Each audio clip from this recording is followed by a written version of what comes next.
என்ன பண்ணி தொலைக்கிறது? லவ் பண்ணி எல்லாத்தையும் எடுத்துக்கிட்டு கல்யாணம் பண்ணா பாதியிலே போய் சேர்ந்துட்டான். என்ன பண்ண, எல்லாம் விதி. எல்லாம் எங்கக்கா சொன்னால் கேட்குறாங்க. இப்போ யார் கஷ்டப்பட்டு இருக்கிறது? இதில் குழந்த வேற. என்னத்தை சொல்கிறதுக்கா? கஷ்டப்பட போகிறது அவ தான். இதில் குழந்த வேற இருக்கு. என்ன பண்ண போகிறாரோ தெரியல.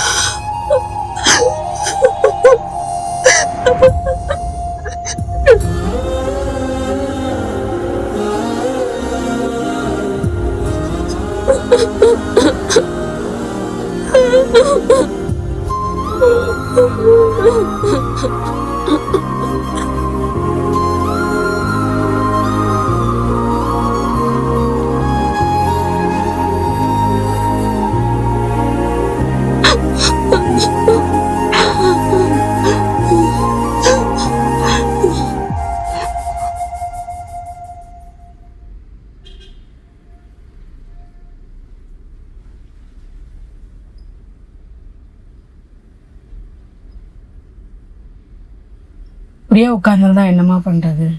அடுத்து என்னன்னு பார்க்க வேணாமா? என்னம்மா பண்ண சொல்கிறோம்? என்ன சொல்றதுன்னு எனக்கும் தெரியல. ஆனா இப்படியே உன்னை என்னால பார்க்க முடியலம்மா.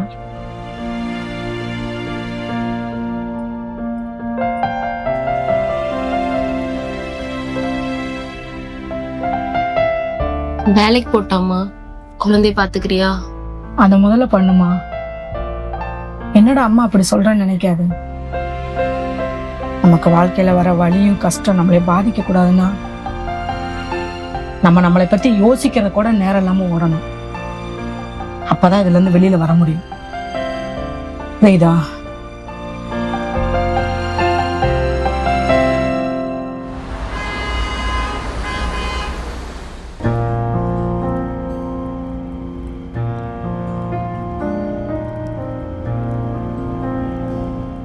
அக்கா, சாரி ஃபார் யுவர் லாஸ்க்கா. அதை மறக்கணும் தான் நான் இங்கே வந்திருக்கேன். ஆறுதல் சொல்றேன்னு அதை ஞாபகப்படுத்தி கஷ்டப்படுத்தாதீங்க ப்ளீஸ். சாரிக்கா.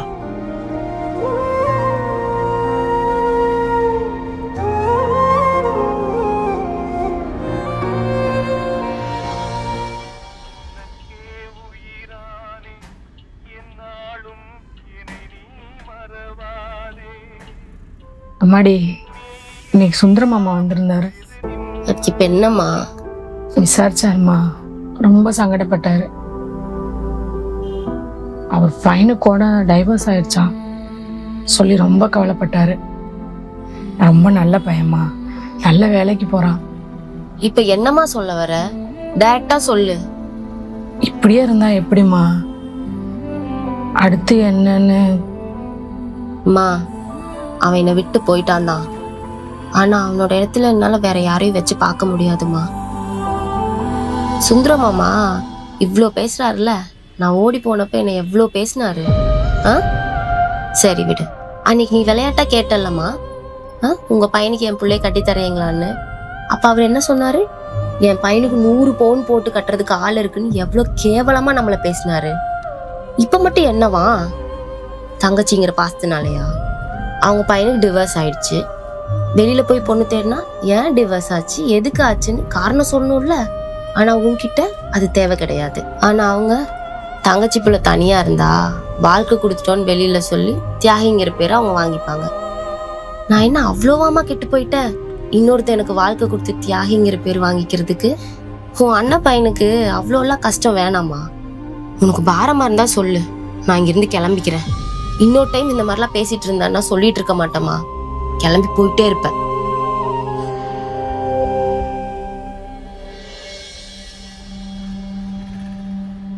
ஹலோ, சொல்றேன். யார கேட்டு நம்பர் அவனுக்கு கொடுத்த? ஆமாடி, நான் தான் கொடுத்தேன். என்ன இப்படி தனியா இருக்கலாம் நினைப்பா உனக்கு? நான் சும்மா பேசுறேன்னு சொன்னா பெண்ண உன்னை கடிச்சா தின்னுட்டா. நான் உன்கிட்ட கேட்டேனா தர சொல்லி? தேவையெல்லாம் பண்ணிட்டு இருக்காத. வெய் போன.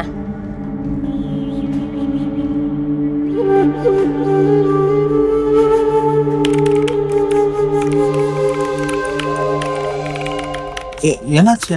என்ன சொல்லலாம்? அப்செட்டா இருக்கீங்க? என்னை யாருமே புரிஞ்சுக்க மாட்டேங்கிறாங்க. எல்லாத்துக்கும் நான் பாரமா இருக்குமோன்னு தோணுது. என் மனசுல நிறைய இருக்கு சொல்றதுக்கு. யார்கிட்ட சொல்றதா தெரியல. எனக்கு யாருமே இல்ல. தனியா இருக்கிறது கொடுமைன்னு எப்ப தெரியுமா தெரியும்? நம்ம மனசுக்குள்ள அவ்வளோ இருக்கும். அத சொல்லணும்னு வாய் துடிக்கும். இப்ப நம்ம சுத்தி முத்தியும் பார்த்தா யாருமே இருக்க மாட்டாங்க தெரியுமா? இப்ப தெரியும் இந்த கொடுமை எப்படி இருக்கும்னு. என்னக்கா யாருமே இல்லை அப்படின்னு ஏதோ பேசிட்டு இருக்கீங்க? அப்புறம் நான் எதுக்கு இருக்கேன்? அக்கா என்ன வெறும் கொலிகா மட்டும் பார்க்காதீங்கக்கா. உங்களை அக்கா தான் சும்மா வார்த்தைக்காக மட்டும் கூப்பிடல.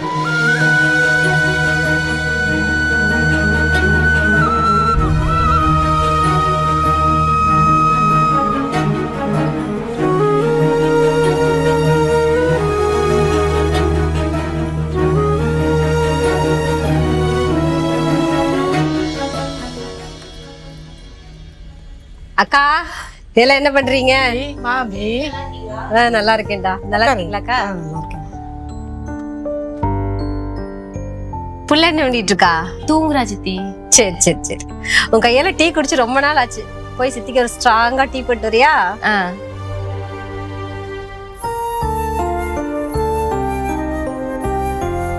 அக்கா எந்திரிக்கா. என்ன அம்பி? பையனுக்கு கல்யாணம் வச்சிருக்கேன். நீ மட்டும் வந்துரு, புரியுதா? ஏன் இப்படி பேசுற? என் புள்ள கல்யாணத்துக்கு வந்தா அவன் பையன் கல்யாணம் நின்று போயிருமா? ஏன் இப்படி நடந்துக்கிற? மா, நீ என்ன கத்துனாலும் என்ன பேசினாலும் அதெல்லாம் வேஸ்ட்டுமா. நீ அவங்க இடத்துல இருந்திருந்தாலும் இதைதாம்மா பேசியிருப்ப, இதைதான் பண்ணியிருப்ப. சித்தி, நீங்க இதை டைரக்டாவே சொல்லி இருந்திருக்கலாமே. இப்படி சுத்தி வளைச்சு பண்றதுதான் எனக்கு ரொம்ப வலிக்குது. நான் வாழ்த்து சொன்னா ஏத்துப்பீங்களா, எப்படி நினைப்பீங்கன்னு தெரியல. நான் சாமி கிட்ட வேண்டிக்கிறேன், அண்ணன் வாழ்க்கை நல்லா இருக்கும்.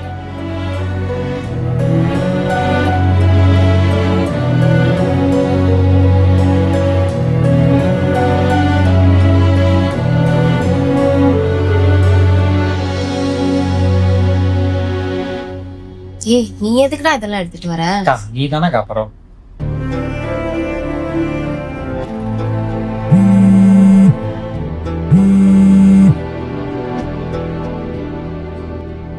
சார், ஒர்க் விஷயமா பேசணும், கொஞ்சம் கேபின் வரீங்களா? ஓகே சார், வரேன்.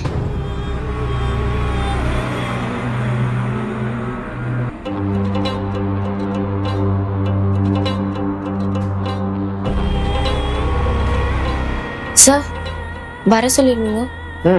Take you seat. ஆஹா, அங்க இல்ல, அது வேற நார்மல் விசிட்டர்ஸ் தான். கெஸ்ட்டுக்கு எப்பவுமே அங்கதான்.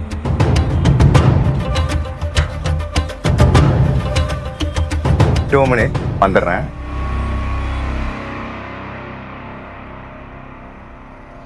CCTV of.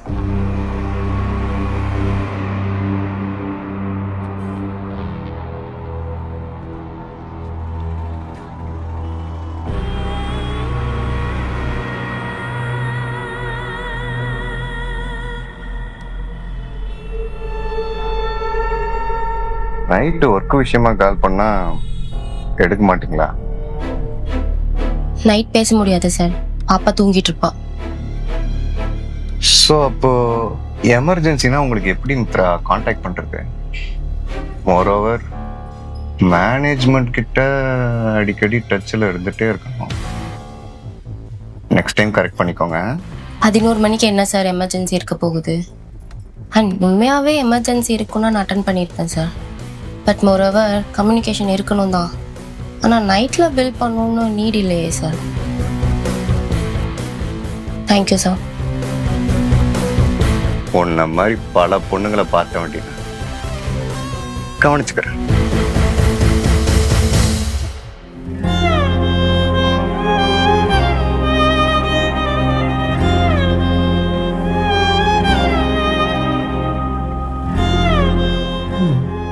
என்னாச்சு?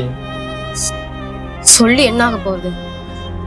எப்பவும் போலதான் பேசுற மாதிரி பேசி மேல கை வைக்க பார்த்தான். இவனுக்குலாம் அப்படி என்ன வேணும் என்கிட்ட?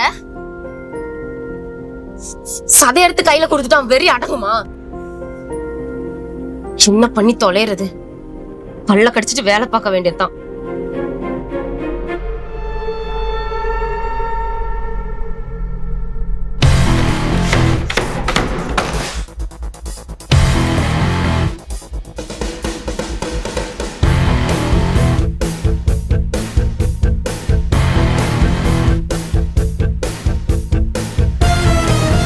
சார் உங்கள்கிட்ட ஒரு முக்கியமான விஷயம் இருக்கு. ஐயோ என்னையா எதா இருந்தாலும் அப்புறம் பேசிக்கலாம்ப்பா. சார் முத்திரை உங்கள்கிட்ட ஒரு முக்கியமான விஷயம் சொல்லிட்டு வர சொன்னேன் சார். என்னதியா? கிட்டக்கா சார் சிசிடிவி அது இருந்தா என்னையா? சார் பேசுறது கேட்கும்ல சார், சீக்கிரட்டு. Point man point. சொல்லு.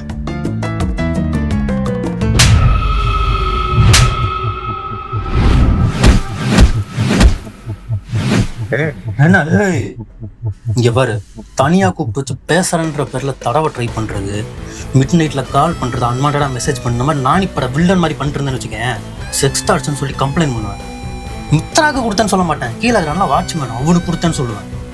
பார்த்துருந்து மேம் இன்னைக்கு சிசிடிவி.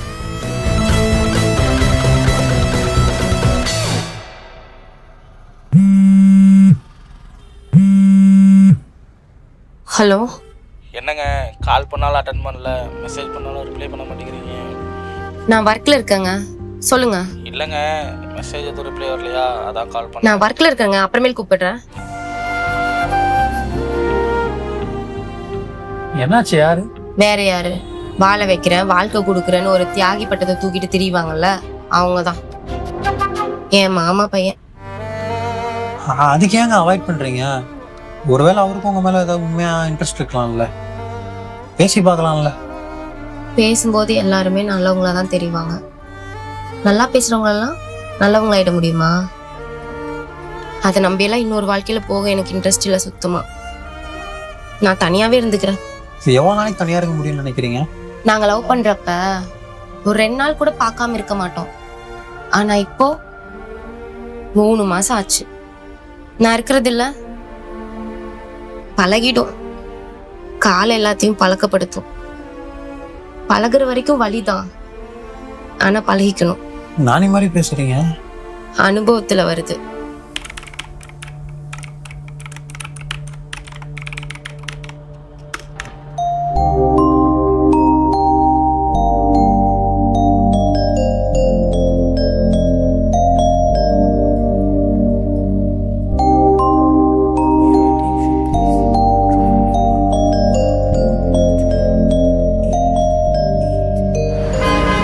எதுக்குடா இங்க வர சொன்ன? சும்மாதான். என்னடா சொல்லு. கேக் சாப்பிடுறீங்களா? வேணாம்.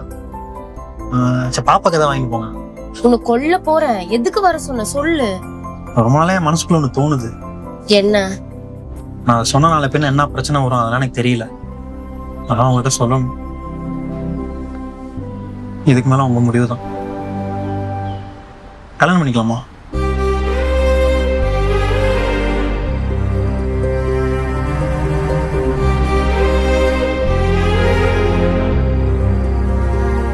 ஏதாச்சும் சொல்லுங்க, என்ன எதுவுமே சொல்லாம இருக்கீங்க?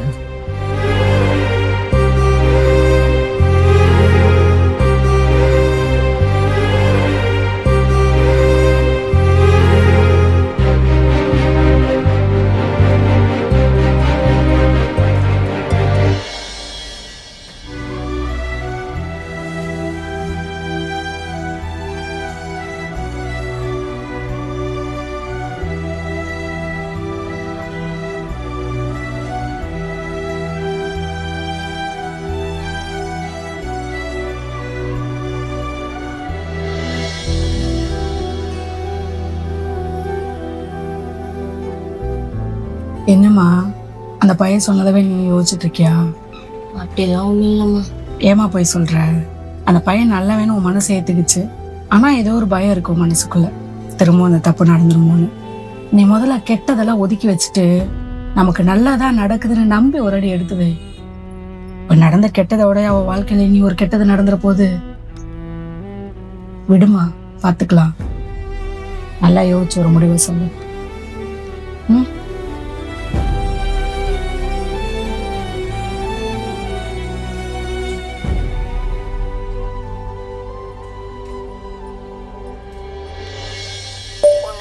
உடனே அக்செப்ட் பண்ணிக்கவும் முடியல, ரிஜெக்ட் பண்ணவும் முடியல. கொஞ்ச நாள் போட்டும், எப்போ போலே பேசுவோம். ஒருவேளை எனக்கு மனசு மாறுச்சுன்னா அப்புறம் சொல்றேன்.